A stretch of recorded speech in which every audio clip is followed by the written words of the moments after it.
This meeting is being recorded. Why did you say it twice? Why did you say it twice? Anyway, it's being recorded apparently. So good morning, everybody. Very nice to see you all. More people arriving, very nice.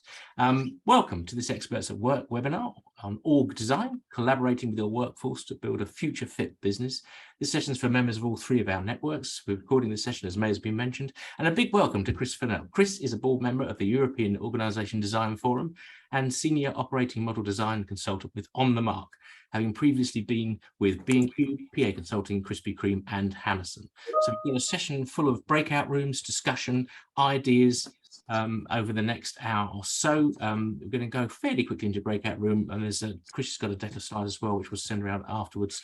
Time's pretty flexible, except for the half finish at 12 o'clock. So send us questions and suggestions via chat throughout, and put yourself on mute for now if you would. Chris, thanks ever so much for doing this. Welcome, and over to you. Thanks, Richard. Appreciate that. Morning, everyone. And yes, the question that inevitably comes is, Krispy Kreme was the best job in my career so far. It was also the job where I had the most friends. You know, you'd go to barbecues over the summer, and when you had excess donuts left, everybody would invite you. The day that I left Krispy Kreme, I stopped getting the invites, and my friend list on Facebook plummeted dramatically. So a great time in my career. Richard, I'm going to do a quick screen share and get right to it. Let me just work out the buttons.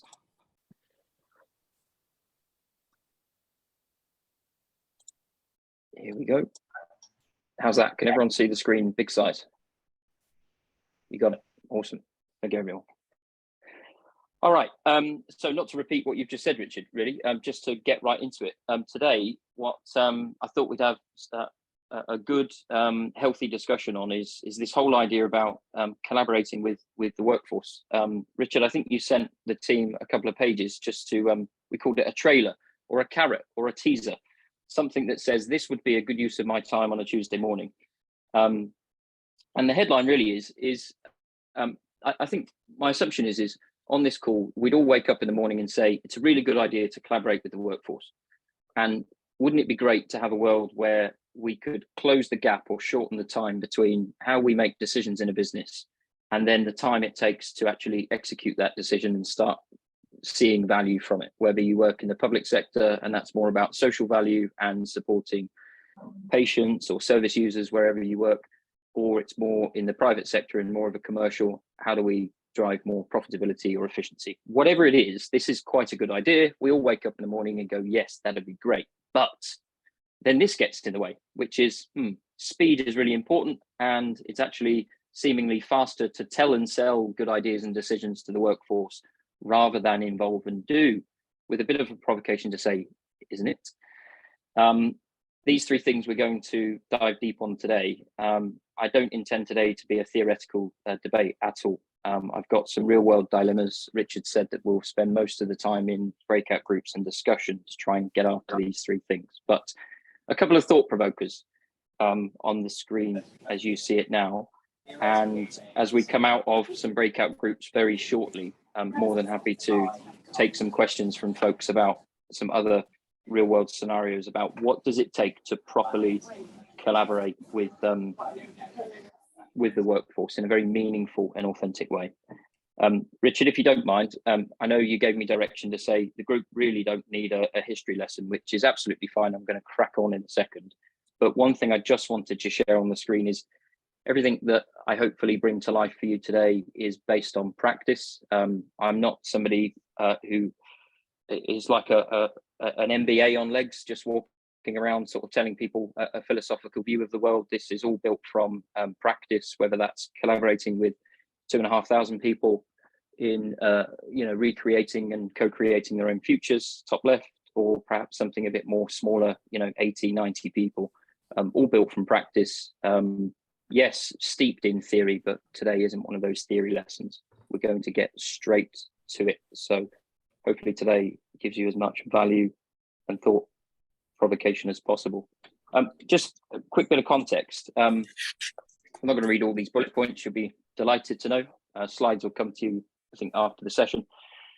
But if we contextualize this thing called organization design, or what I'll refer to today as a bit more of a broader view across the business, which we call the operating model, demand for this thing called organization design is clearly growing. There's a bunch of things here that intuitively you'll look at and go, yep, that's my organization, whether it's mergers and acquisitions, we're seeing a significant growth of the merging of government departments, or even the separation of government departments or public bodies. We all want intuitively to put the customer at the heart of our business. That often exists on a poster and then is really difficult to operationalize in practice. We walk around and see the intent of organizations wanting to be more agile, but again, good phraseology. How do we turn it into practice? I'm being gently cynical and provocative on purpose, because if you consider an organization's operating model, it has to go beyond words. It has to move into action to say, how do we create a more sustained performance by saying, these are the things we'd like to be happening in the business. How do we then operationalize them? And these are a bunch of things on the screen that are really driving much more frequency of change in a business. So that's the context. For me, I'm defining an operating model to be all things in an organization that comes together to help deliver what the business is trying to do. And that is about as non-MBA as I can be on this whole topic. Let's get proper practical today about the stuff that exists in a business, particularly as we talk about choices and dilemmas around when to involve people in the design of something or the design of the business, and when perhaps that becomes a bit more difficult. So there's just some upfront context framing of today's discussion. I've got 3 dilemmas to share with you. And Richard, how many people have we got now on the call? 53. Okay, great. So we've got how many breakout groups? 10. Sorry, 11. 10, 11. Okay, so there's going to be 4, maybe 5 people in a breakout group. Richard, I've lost the ability to post in the chat the PDF of this document, which will show the team the dilemmas. So I wonder if you wouldn't mind posting that in the chat for folks to access. No problem at all. Okay, good. So like a well-oiled machine, me and Richard this morning. So coming to you shortly in the chat will be 3 pages which describe these dilemmas. Let me just give you 30 seconds on each. 10 breakout groups or 11 breakout groups. More than one group is going to be debating the same dilemma. That's not necessarily an issue. It's more offering you 15 minutes or so to have an interesting discussion about these dilemmas. All 3 of these are taken from real world scenarios. Dilemma 1, I'm not going to read all the words. You're essentially looking at a scenario where a business has defined a new strategy and they're simply saying, okay, the way that we're set up at the moment in terms of our operating model is not fit for purpose. We've got to do something about that. Dilemma 1, your scenario shifts you forward though, in that you're halfway through a redesign process. You can see some of the detail on the left when you get into your breakout group in a minute. You've got just over 100 people involved directly in the process of a workforce of 850. As you're preparing for the long-awaited transition planning, the incumbent CEO suddenly leaves and a new CEO is appointed. Didn't anticipate that. That's a bit of a spanner in the works. The incoming CEO then taps you on the shoulder and says, hang on a minute, chaps, let's pause this work because I don't quite agree with the solution. And you've got 2 questions to answer on the right-hand side about how you would approach that real-world scenario. The third question that everybody's got is a bit of an ask me anything opportunity. So you'll have 15 minutes in your breakouts to discuss primarily those first 2 questions. The third question is, you can bring back any question you like to do with this scenario into the main plenary in 15 minutes or 20 minutes. Clearly, Richard, I won't be able to answer 11 questions from every single group today, but I'll get through as many as I can. And then my commitment is, as long as people post those questions in the chat when they come back, I'll come back to you with a bit of a Q&A crib sheet for folks afterwards. Sounds great. Awesome. Same pattern for design dilemma 2, only your context is slightly different. So this now is more a scenario that's focused on high volume of mergers and acquisitions in a business. The company is wanting to continue to pursue inorganic growth. So again, they need to do something with their operating model. Again, I need you to put yourself in the scenario where you're tasked with leading the redesign of the business.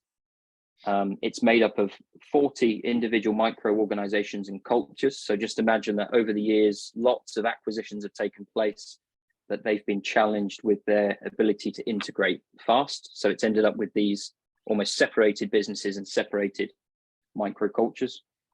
You've got 5,700 staff to take through the redesign. And if that isn't tough enough already, the CEO has said that the process from design to implementation has to be complete in less than 90 days.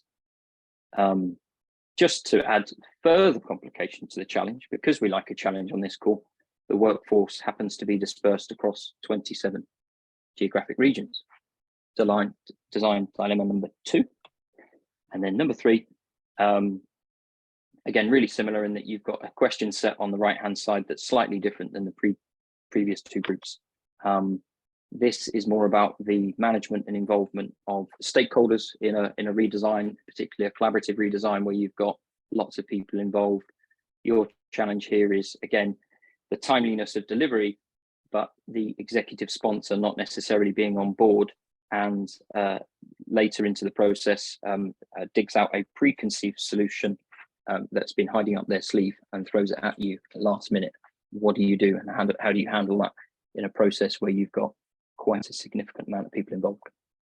So that's the voiceover, 3 dilemmas. Richard, I think as we break the group into the breakout groups, you've listed which dilemma that they're looking at.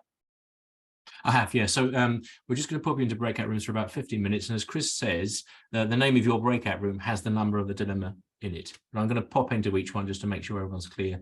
A PDF is also shared on the chat, as you probably saw. So so when you go into the breakout room, it'll say, for instance, if I look at Alex's room is in dilemma 1, room 1.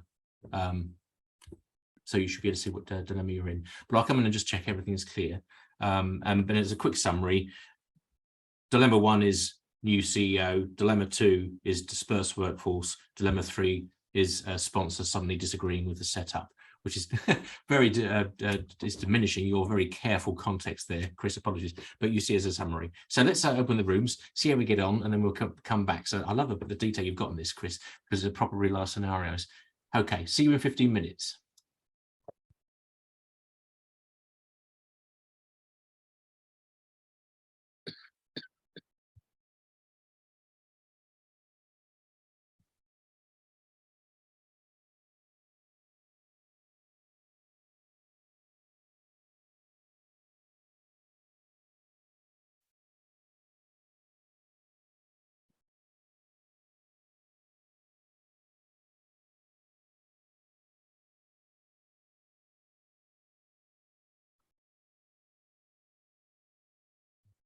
Okay.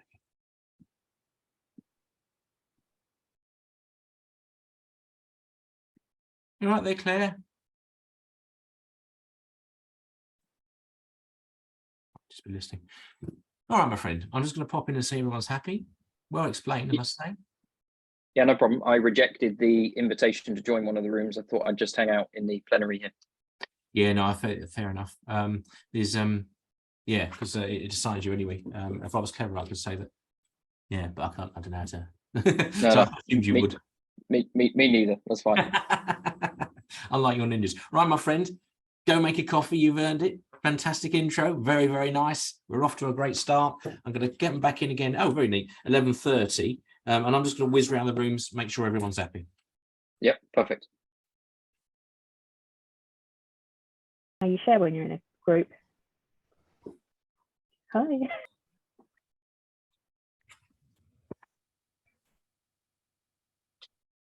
Welcome back, team.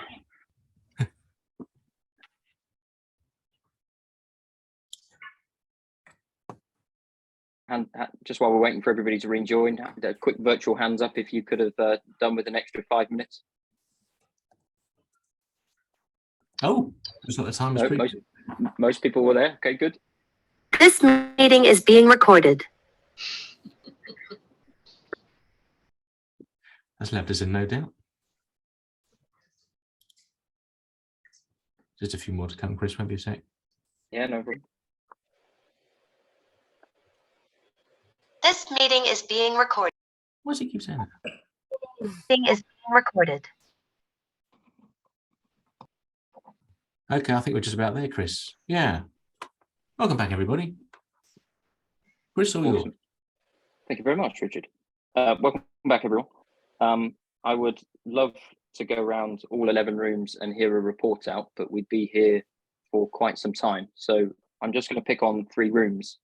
No agenda behind those, but the fact that we can cover all 3 dilemmas, it would be good to just get a quick report out of the conversations that you had. So if I, on my screen, skip just for everybody's benefit to dilemma 1, the team that was in room 3, I think you had I'm hoping you had a juicy conversation here about dilemma number 1. Be good if you could just share the essence of the conversation you had and anything particular that stood out for you as you were in that 15-minute debate. Team that was in room 3. Might seem a dumb question, but how do we know which room we were in? I think Oh, it might did have been us, but Richard, have you got that list? I don't know if it keeps it. Oh, yes, it does. Sorry. So that's let's see. Room 3 is Cynthia, Ade, Alan, and Helen. I think Karina's moved off the call. Yeah, sorry. So Ade, Cynthia, Alan, and Helen. okay. We had a really good discussion. I'll start it off, and Ade and Helen, if you can join. I think our first thought was whether it was a good thing. Was it a good thing for the CEO to pause once he came into the new organisation? Because actually, when you're new, could be new to the industry. And sorry, it's not a he. We call him a they. Could be a woman. So they might be new to the sector, might be new to the organisation. Obviously, are there things that the CEO needs to understand about the strategy before he goes ahead with a real transformation program? I think one of my colleagues on the call, Ade, suggested, and Ade, please feel free to join in here, whether actually once you know that the CEO is leaving, should the pause have happened sooner? Because this was his first, this was his idea, him and his senior leadership team. He resigned, so really to make sure that the organisation could tick along, really understand what was going on, they should have paused as soon as he resigned, and once the new CEO came into play, then re-looked at it again, re-looked at the operating model, the strategy, and decide which direction he wanted to take the organisation. So anything, Helen, did you want to add anything to that?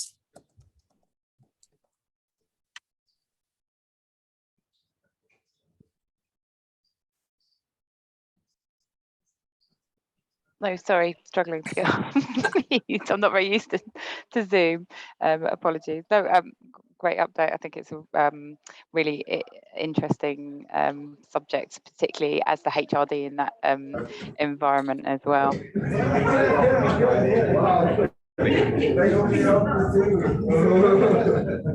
Lots of background noise now. Background noise there from someone. Sorry, it's me. Thanks. So Cynthia, to your team, did you talk about any of the risks that are apparent in the scenario as the incoming CEO says, well, let's hit the brakes on this work?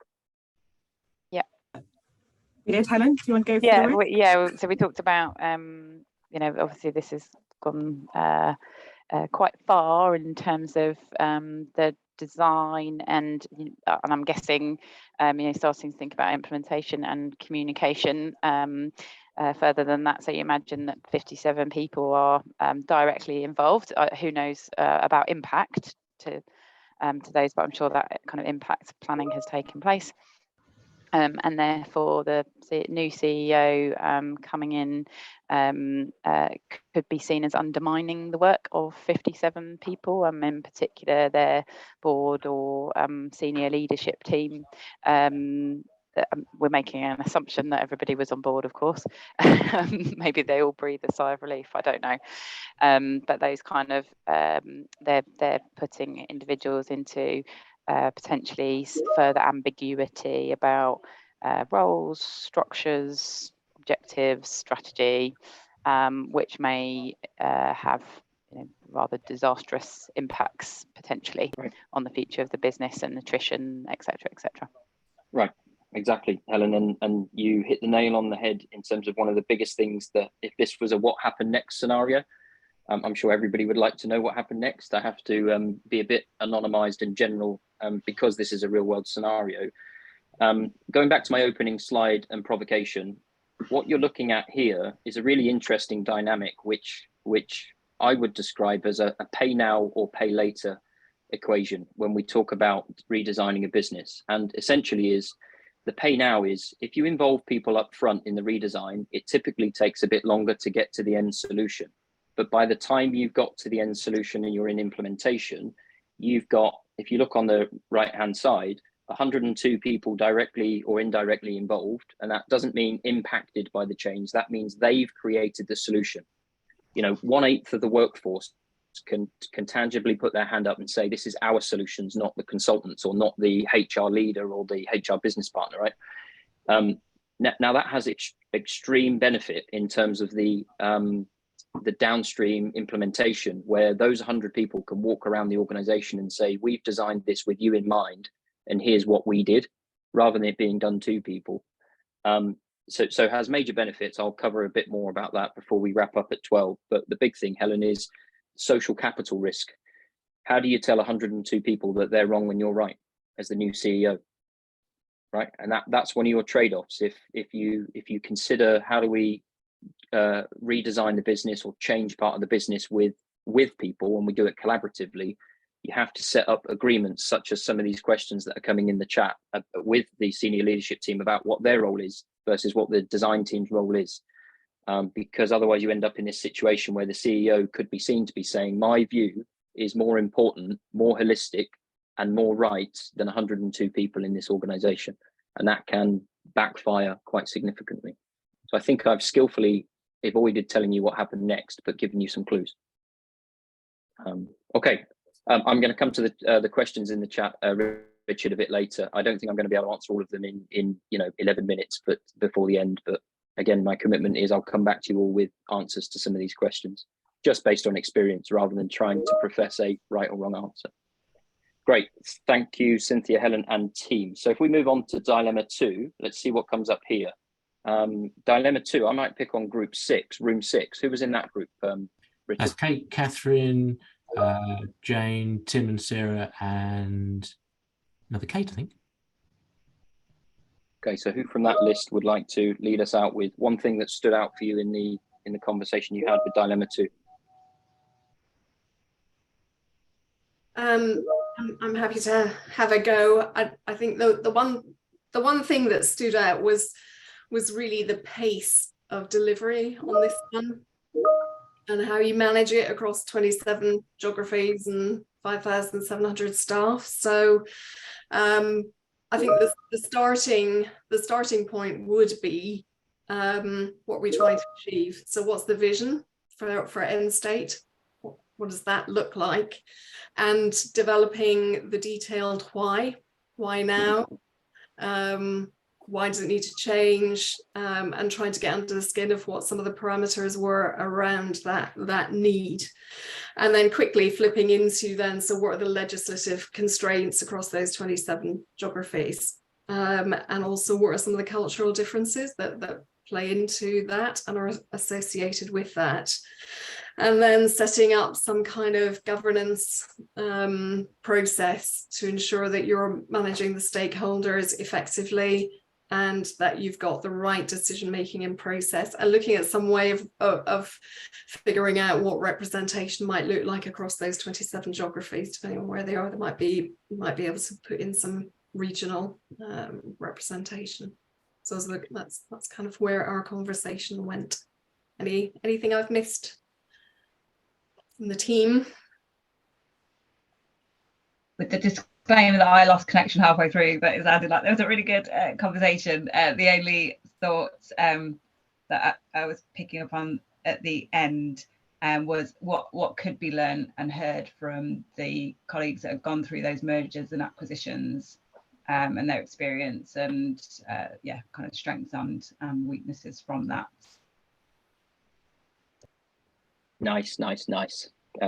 Catherine and Sarah, we could talk all day about this, or rather all evening over a good bottle of red wine. But you ask all the right questions. The Sarah, your final reflection, and Catherine, your final question would be where you would start in a more collaborative approach, because as the rest of the team here on the call look at the detail on the left, you go back to my very first slide, which says seemingly this leadership team want to involve the workforce, Sarah. They want to involve the people that have been part of all those M&As, but they've got this target of 3 months to get it done by.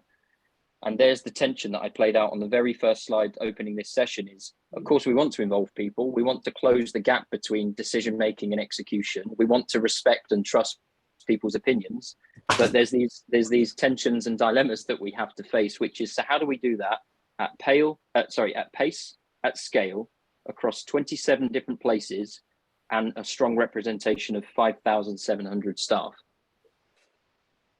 What I offer to you from experience is, it's an overgeneralization, but an awful lot of leaders would say, you know what, that's a seemingly really difficult task. Let's just do it as a leadership team, 10 of us. Let's crack it out in 2 weeks. And let's go for the pay later option, which says, I'm not suggesting for 1 minute that a team of senior leaders of 10 or 12 or even 15 couldn't crack this problem very quickly. They could probably do it in 2 weeks, I'll be honest with you. The challenge you have in a non-collaborative approach, you then pay later, is by the time you get to implementation, it's really about what we would call tell and sell tactics. It's about compliance change, where we have to invest significant amounts of time in change management to convince people why this is the right answer. And unfortunately, there's a wisdom from this work that says nobody knows this work better than the people that do it every day. So to Sarah's line of inquiry, how do you involve people? Because by the time you get to implementation, if you don't, there's a high likelihood that they throw it back and say, don't know how you came up with this answer, won't fit in my region, doesn't comply with this legislation, you've missed this piece of detail.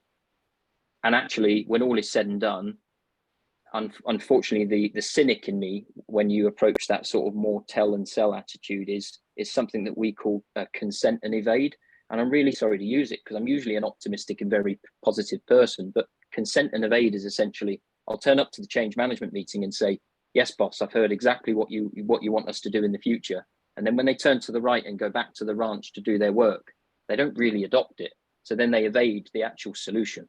And you end up with this weird hybrid of posters that say we've changed, but behaviors that might suggest otherwise. So, of course, either option is viable. So Catherine and Sarah, to your group, either option is viable. I'm just offering you the potential pros and cons of a more collaborative approach that could seemingly take a bit longer. And therefore, we might need to negotiate your opening question, which is, so why 3 months, and where's that coming from? And actually, could I have 5, please? Because I could do an awful lot more in 5 months. So anyway, just a few thoughts for you, but I thought your questions were pretty useful. I'll recontextualize it, Catherine, Sarah, and team, as we close out the session in a minute with a couple of more models or tools that you might take away from this session and apply. All right, cool. Thank you. Yes, Richard. Chris, sorry to interrupt. Dilemma 3, Alan Meller, hello, Alan, has come in with a question, and I know you're about to turn to Dilemma 3, so I'm just wondering whether you want to turn to Alan, because he's saying what happened at the start of the work with regards to contracting up front and clarifying the roles of functional lead and exec sponsor. Seemed to me, at least, that was quite on the nose.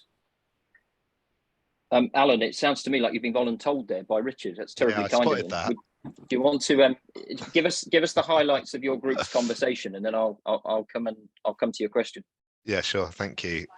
So yeah, another good conversation, and I guess listening to the reflections from groups 1 and 2, there's something in here in the dilemma and the context that's given around the business needing to deliver significant efficiency savings and standardize the work it does.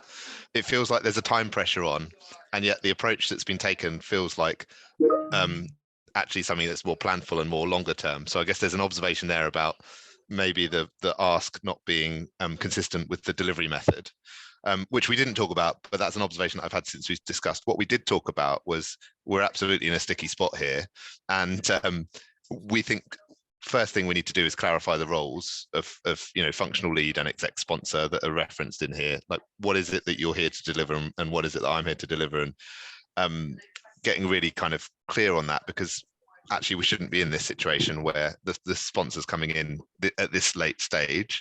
We think there's an opportunity to really have a good, open, honest feedback discussion around, actually there's been a lack of engagement to this point. Were we aligned on what we wanted to achieve and how? Were we aligned on timelines and deliverables? And also asking the question, why now? Like, what's changed? What else is driving this to mean that you're coming in at this late stage with the answer? And then I guess a little bit more listening. So, you're coming with a proposal that has worked in a previous organization. What worked well about that structure, and what didn't? What is transferable? What are the blockers? So I guess doing a bit of meeting somewhere in the middle and saying, okay, so if you think that's right, then what's why is that, and what would that mean for us? But also, what are the risks of doing it in this way? We've clearly got a number of people working on this, and we're somewhere down the track. What are the risks of stopping this activity now? So I guess that would be the initial response. In terms of options, option one is change course, go with what the exec sponsor is saying. Risks of that are engagement, and just because it worked in the previous organization doesn't mean it's going to work here. Option two is hold course, stick on the plan we're on, continue push back to your exec sponsor. And again, I think probably the risks and rewards are probably fairly clear in that from the conversation that we've already had. And option three is find a middle way. Actually, is there a way we can bring the best of both?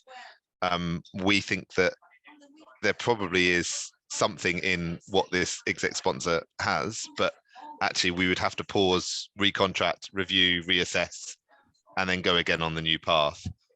We clearly don't have an abundance of time, or well, it's alluded to that we don't have an abundance of time, but we feel that probably option three of recontracting is probably the right way to go.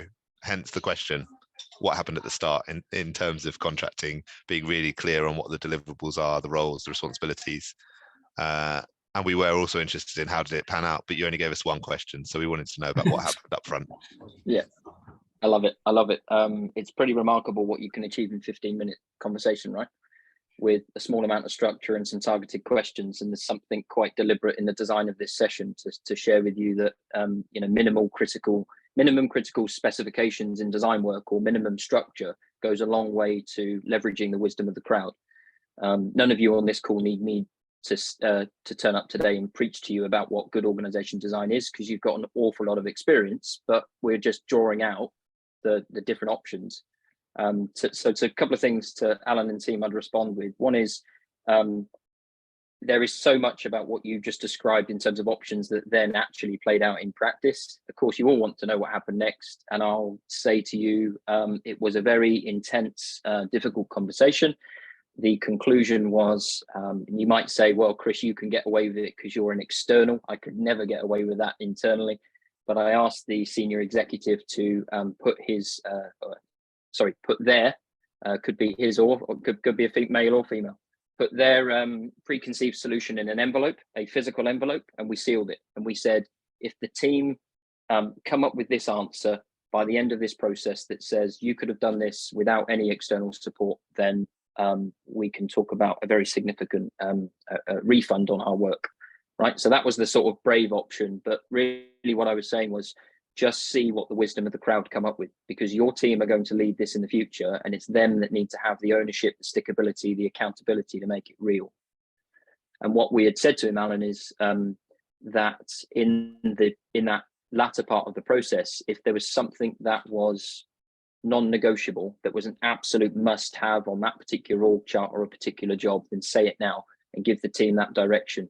But the compromise, you said, how do we meet in the middle, was, we're not taking this whole solution, because that will have significant collateral damage on the social capital of the team. they'll basically turn around and say, well, if you knew the answer anyway, why are we wasting our time trying to figure it out? But the compromise was there were 2 jobs with particular work and decisions that those jobs did that he was dead keen had to be in the future model. So that was the compromise. To your question, it always changes, right? The level of contracting and engagement at the very beginning always changes. What I'm sharing with you here is a scenario where the functional leader, the functional unit leader, was absolutely dead set on a fully collaborative process. They had had enough of years of organizational change where it was designed at the top, given to people, and it would never deliver the benefits or the stickability over time. So it was being driven by the functional leader. You asked the right question though, which was, so why did we get out of the gates and start the work if the executive sponsor wasn't quite there? It's really difficult, Alan, is what I would say to you, to articulate to people the value, the tangible value of engaging lots more people up front. Some leaders don't know what they don't know, and they've only ever seen change or design work done in a particular way. The wisdom says, get out of the gates and do the first 2 or 3 phases, and you'll learn everything you need to about this team or the organization, and it will come out. And that's exactly what happened here. And there was a fractured relationship between the 2 people that you read on the screen. And this process helped to significantly mature that relationship over time. So would we change anything? No. Could we have done better contracting at the beginning? Yes. What would the trade-off? It would have taken longer. And I still don't think that executive leader would have been convinced any more than what they were by the end of it. So I hope, Alan, that's an expression of real world reality rather than me trying to say there's a perfect answer out there. But there's this tension between if we try and force leaders to go with a particular option, then that's tough. If we get out of the gates and go too early, then that's tough because you have to pay for it as well with that recontracting throughout. What I think the success of this project was down to was the pioneering functional unit leader who could see a way through doing things very differently and accepted that the culture of the organization, the behaviors of the organization needed to fundamentally change, particularly around how change was designed and delivered. And that individual there, the functional unit leader, I sort of praise no end because they achieved both things. They came up with a very good technical design for the organization, but they were working, nurturing, transforming the behaviors and the perceptions of the business at the same time. And it was beautiful, but it was not an easy ride. Chris, have you got any models you can show to demonstrate some of this work? Yeah, you see, everybody read that, Richard, as a clue to say you've only got 7 minutes. Hurry up, chap. But I've got it. I've got a few things to wrap things up. Now, there's lots of questions in the chat. I'm going to come to those after the session and answer them. If you've got any more, please drop them in. But yes, Richard, I've got my cue to move on. A couple of things just to share with you, and I'm not here to preach.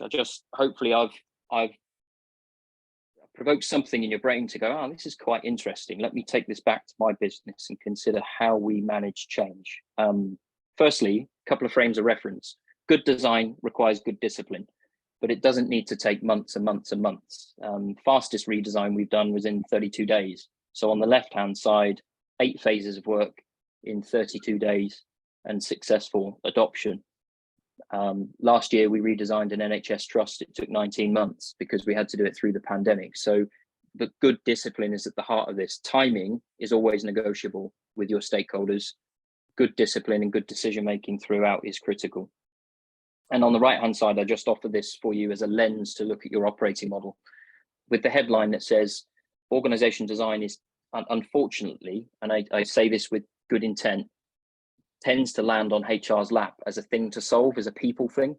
What you often find is that in an operating model, if we're pointing to people or org charts or structures, then there's something wrong in the technical design of the business, what work gets done and how work is organized. And I describe that as the top half of the OTM star. So there's a disconnect between business direction, the work you need to be good at, how you organize that work, and the management mechanisms, but it often shows up in symptoms in the social system at the bottom half of the star. So this is quite a useful lens to say, so actually the operating model is much more than people, roles, jobs, and org charts. Intuitively, you know that. Sometimes we have to work with leaders to say, so what are some of those symptoms and how do we plot them around model number 1? Model 2, I'm not reading purely because it does what it says on the tin on the left-hand side. As you take this and use this as a practical tool, I wish you well in terms of having those thought-provoking, agitative conversations that drive you, further into a bit more of a holistic approach for design work. But 7 rules of how you might use the star on the left-hand side. With the number 1 being form always follows function. So politely, don't care about people, don't care about org charts. What is the function of this business? What are we trying to do? And then we can have a conversation about what people we need and how we might organize those people. But there's another 6 very practical rules there for you to get your teeth into. But a total bias on the work that a business needs to be good at. My number 1 wisdom for you is follow the work. If we're clear on what work the organization needs to be good at, everything comes out of there, which is quite tough. I spent 7 years in HR before I evolved out of it. It's quite difficult to stand up in front of a group of HR practitioners here on the call and say, don't care about people. Of course I do. I'm advocating here that we involve the whole workforce in the creation of their future, but to be good at design here, whether you do it collaboratively or not, follow the work is our key thing here. A couple of models, Richard, I'll finish off with, just to leave with the team in their back pocket.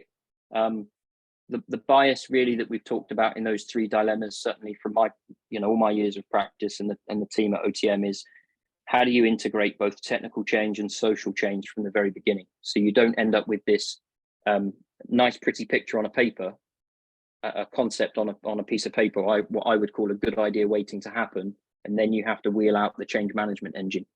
There is a way of integrating these 2 things right from the very beginning. And our bias is you do that through the wisdom of the crowd and involving people. So another way of saying behave your way into the future. So integrate technical design and social design from the very beginning. It's the pay now versus pay later equation, which is this one, pull versus push approach to change. I mean, I've only got 59 minutes not left in this session. There's only so much we could ever cover. So there's a model here that I offer you from OTM, which says there's trade-offs in a more push approach to change, which says it's a bit more compliance based. You come up with the answer in a very discrete group and you then push it into the organization.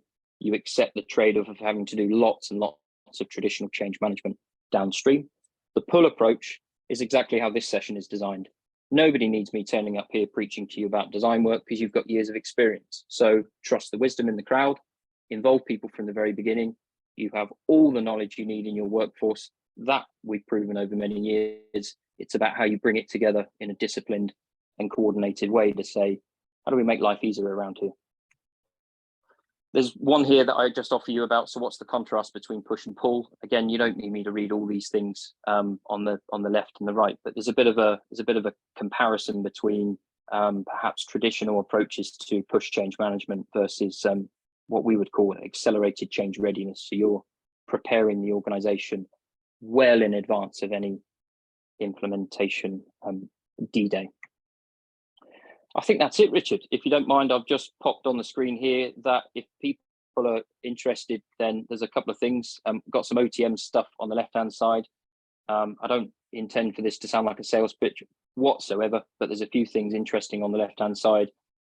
If you like org design, one of the things I like to do in my spare time is geek out and do more org design stuff because I can't get enough of it. And we have a community in Europe called the European Organization Design Forum. It's about €5 a month in terms of membership. It's a charity, it's not for profit. About 400 members that come together and geek out and try and advance the field of org design, mostly a blend of internal practitioners and consultants, and all the stuff on the right hand side is coming up and it's free to attend. And Richard, I think with 34 seconds to spare, that's the session.